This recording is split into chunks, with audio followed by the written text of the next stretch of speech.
이스라엘이 여리고와 아이성을 정복하였습니다. 이런 상황을 지켜봤던 가나안의 족속들은 이제 본격적으로 이스라엘을 대적하기 위해서 힘을 합치게 됩니다. 2절을 보십시오. 모여서 일심으로 여호수아와 이스라엘에 맞서서 싸우려 하더니 라고 기록되어 있습니다. 사실 그들은 여호수아와 이스라엘을 맞서서 싸우는 것처럼 보이지만 더 깊게 살펴보면 여호수아와 이스라엘을 맞서서 싸우는 것이 아니라 하나님을 대적하여 싸우는 것입니다. 왜냐하면 하나님께서는 계속해서 이스라엘에게 지금 이 가나안 정복 전쟁이 하나님께 속한 전쟁이라 말하며 이 전쟁의 주체가 하나님인 것을 분명하게 말씀하셨고 또한 보여주고 있기 때문입니다. 그리고 성경의 여러 구절들이 이 가나안 전쟁을 정의하는 것이 무엇이냐면 지금 이 전쟁은 단순히 가나안 족속들의 먼저 소유한 땅을 빼앗는 전쟁이 아니라 가나안 족속들의 죄가 그 땅에 가득하여서 하나님께서 심판하시는 전쟁입니다. 그리고 그 심판의 도구로 이스라엘이라는 민족이 사용되고 있는 것이죠. 하나님은 분명히 이스라엘에게 그 땅에 들어가서 가나안 족속들과 같이 너희의 죄가 차게 되면 너희도 그들처럼 그 땅에서 쫓겨나게 될 것이라고 말합니다. 레위기 18장 27절에서 28절 말씀에 이렇게 나옵니다. 새 번역 성경으로 제가 읽어드리면 너희보다 앞서 그 땅에 살았던 사람들은 이 역겨운 모든 짓을 하여 그 땅을 더럽히고 말았다. 너희가 그 땅을 더럽히면 마치 너희보다 앞서 그 땅을 살던 민족을 그 땅이 토해냈듯이 너희를 토해낼 것이다. 그러니 지금 마음을 합쳐서 이스라엘을 대적하는 가나안 족속들은 지금 무엇을 위한 이 싸움이냐면요. 자신의 죄를 지키기 위한 싸움이 된다는 것입니다. 하나님을 대적하여 자기의 죄를 지키기 위한 싸움을 그들은 가나안의 족속들은 힘을 합쳐서 하고 있는 것이죠. 그러니까 이 전쟁이 이 싸움이 얼마나 어리석은 전쟁인지를 우리에게 보여주고 있는 것입니다. 그런데 그와 반대로 가나안 땅에 히위 족속 중에 있었던 기브온 주민들은 여호수아가 여리고와 아이성에서 행한 일을 듣고 꾀를 내어서 조약을 맺으려고 합니다. 기브온 사람들이 꾀를 낸 이유는 이스라엘 사람들은 가나안 족속들과는 화친을 맺지 않았기 때문입니다.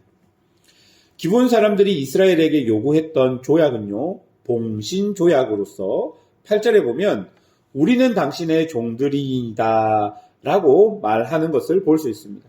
여러분, 이 조약은요, 종된 자들이 주인된 자들에게 충성을 다하면 주인된 자들은 그 종된 자들을 자신의 생명처럼 보호하고 지켜야 하는 의무가 생기는 조약입니다.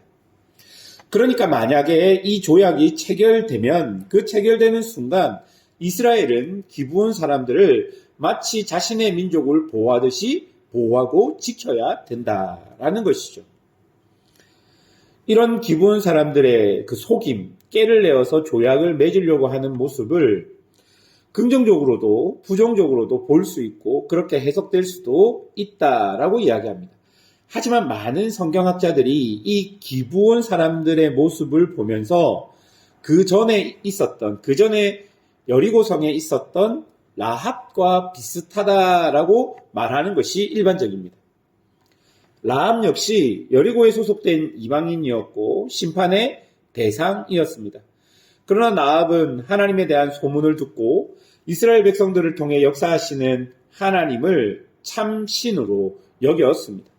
그리고 여리고 땅이 또 정복될 것을 믿었습니다. 그리고 여호수아는 여리고가 점령될 때 아합과 그 가족을 살리게 되는 것이죠. 즉 라합과 그 가족들은 하나님을 믿음으로 구원을 얻게 되는 것입니다. 기브온 역시 9절에 보면 하나님의 이름을 부르며 그 소문과 애굽에서 행한 모든 일을 들었다라고 말합니다. 그리고 요단 동쪽의 왕에게 행하신 일들도 들었다라고 말합니다. 그러니 그들 역시 하나님께서 지금 이스라엘과 함께 하심을 알고 그리고 그것을 믿었다는 것이죠. 여러분, 생명을 살리기 위해 앞에 있던 가나안 족속들과는 달리 하나님을 대적하기보다는 기브온 사람들은 하나님과 이스라엘의 하는 일들을 있는 그대로 받아들였다라는 것을 우리가 알 수 있는 것입니다. 사랑하는 여러분, 우리의 구원도 마찬가지일 것입니다. 사실 여기 앉아있는 우리 모두는 하나님의 대적자들입니다. 하나님께로부터 심판을 받아 마땅한 자들일 것입니다. 그냥 가만히 있으면 죄로 하나님을 대적할 수밖에 없는 존재들이 바로 우리들일 것입니다. 이미 성경은 사람들을 향해서 죄로 죽었던 자들이라고 이야기합니다. 우리 안에 전혀 어떤 소망과 희망이 없는 자들이라고 성경은 우리들을 평가하고 판단합니다. 그런 자들에게 하나님께서 은혜를 주시고 복음을 듣게 하셨습니다. 그리고 그 복음을 받아들이게 하신 것이죠. 하나님에 대한 소문, 하나님의 역사하심이 우리에게 들려졌고 그로 인하여 우리 안에 믿음이 생겼다면 우리 역시 죄로 심판받을 수밖에 없는 죄로 죽은 상태에 있는 곳에서 생명을 얻을 수 있게 하나님께서 우리에게 은혜를 주셨다는 것입니다. 기본 사람들 역시 바로 이런 은혜로 말미암아 생명을 얻게 된 것입니다. 그런데 여러분, 이스라엘의 입장에서 보자면 의도하지 않은 속임을 당하게 된 것입니다. 14절은 이것은 그들이 여호와께 묻지 않았기 때문이라고 말합니다. 혹자는 큰 승리를 이룬 직후라서 경계심을 늦추었기 때문이라고도 말하고 또 혹자는 하나님께서 여호수아의 실수를 사용하신 것이라고도 말하고 있습니다. 그러나 어떤 하나님의 의도인지 우리가 정확하게 알 수 없지만 결국 하나님은 이 실수, 이 속임을 통해 기브온 사람들에게 생명을 얻게 하셨다라는 것입니다.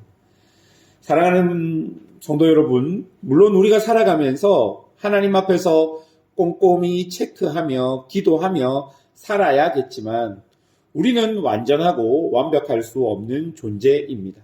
그런데 하나님께서는 우리의 완전하지 못함, 완벽하지 못함, 그것 역시 사용하셔서 하나님의 구원의 역사를 이루어 가시는 것을 우리에게 보여주시는 것입니다.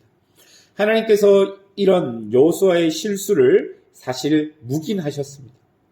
하나님께서 만약 이 기브온 사람들의 이 조약을 하나님께서는 만약 이것을 아이성의 전투처럼 이 속임 당한 것을 사람들의 책임으로 돌리셨다면, 이스라엘의 책임으로 돌리셨다면 이스라엘은 또다시 징계를 받고 심판을 받게 되었을 것입니다. 그러나 하나님께서는 이런 여호수아의 실수를 묵인하시고 기브온 사람들을 살려주셨습니다. 여기에는 분명한 이유가 있었을 것입니다.